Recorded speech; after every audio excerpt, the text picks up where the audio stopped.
আসসালামু আলাইকুম। দেশ বিদেশের সর্বশেষ স্পোর্টস আপডেট নিয়ে বিয়ন্ড বর্ডার স্পোর্টসের নিয়মিত আয়োজন sports bulletin powered by Beyond Border study upload. আর এই আপডেট নিয়ে আপনাদের সাথে আছি আমি সুমাইয়া জাহান সামান্থা।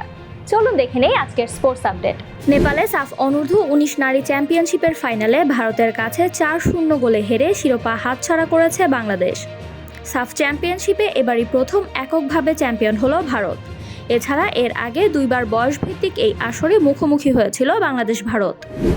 আইসিসি পুরুষদের টি-20 বিশ্বকাপ 2026-এর উদ্বোধনী ম্যাচে নিয়ন্ত্রিত বোলিংয়ে নেদারল্যান্ডসকে 19 ওভার 5 বলে 147 রানে হারিয়েছে পাকিস্তান, যেখানে পাকিস্তানের হয়ে 24 রানে 3 উইকেট নেন সালমান মির্জা।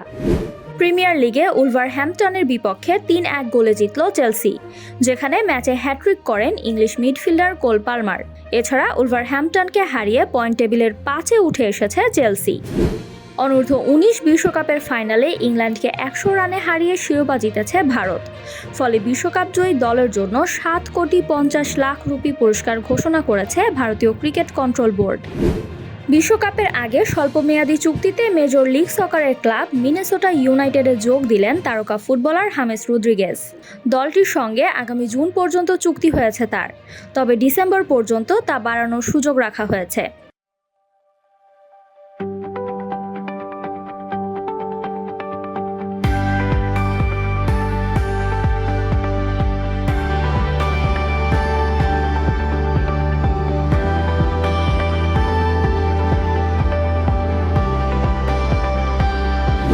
পিএসএল-এর আসন্ন আসর সামনে রেখে নিলামের আগে নিজেদের রিটেইন ও সরাসরি চুক্তিভিত্তিক ক্রিকেটারদের তালিকা জমা দিয়েছে 8টি ফ্র্যাঞ্চাইজি, যেখানে পিএসএল-এর ইতিহাসে সর্বোচ্চ দামে দল পাওয়া স্থানীয় ক্রিকেটার হয়ে নতুন রেকর্ড গড়েছেন 23 বছর বয়সী পাকিস্তানি অলরাউন্ডার সাইম আইয়ুব। টি-20 বিশ্বকাপে স্কটল্যান্ডকে 35 রানে হারিয়ে শুভ সূচনা করল ওয়েস্ট ইন্ডিজ। টস হেরে আগে ব্যাটিংয়ে নেমে 5 উইকেটে 182 রান তোলে ওয়েস্ট ইন্ডিজ। জবাবে 7 বল বাকি থাকতে 147 রানে অল আউট হয় স্কটল্যান্ড।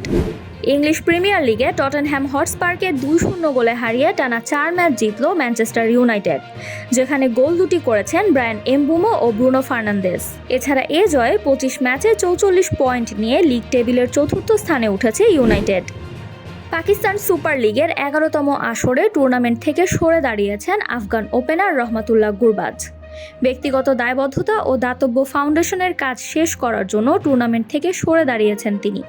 ইতিমধ্যে নিজের নাম প্রত্যাহার করে নেওয়ার বিষয়টি নিশ্চিত করেছেন গুরবাজ। শনিবার প্রাক মৌসুম প্রীতি ম্যাচে বার্সেলোনা এফসির সঙ্গে 2-2 গোলে ড্র করেছে ইন্টার মায়ামি, যেখানে প্রথমার্ধে একটি গোল করেন লিওনেল মেসি এবং অন্য একটি গোল করেন জার্মান বার্তেরামি। এছাড়া আগামী শুক্রবার দেল ভ্যালের বিপক্ষে শেষ প্রস্তুতি ম্যাচ খেলবে তারা। এই ছিল আমার হাতে থাকা সর্বশেষ স্পোর্টস আপডেট। এছাড়াও আমাদের সাপ্তাহিক cricket analysis show the analyst angle এবং football show the football inside দেখার আমন্ত্রণ জানিয়ে বিদায় নিচ্ছি আমি সামান্থা। আরও আপডেট পেতে সাবস্ক্রাইব করুন আমাদের ইউটিউব চ্যানেল এবং ক্লিক করুন বেল আইকন। ফলো করুন টিকটক ও ফেসবুক পেজে।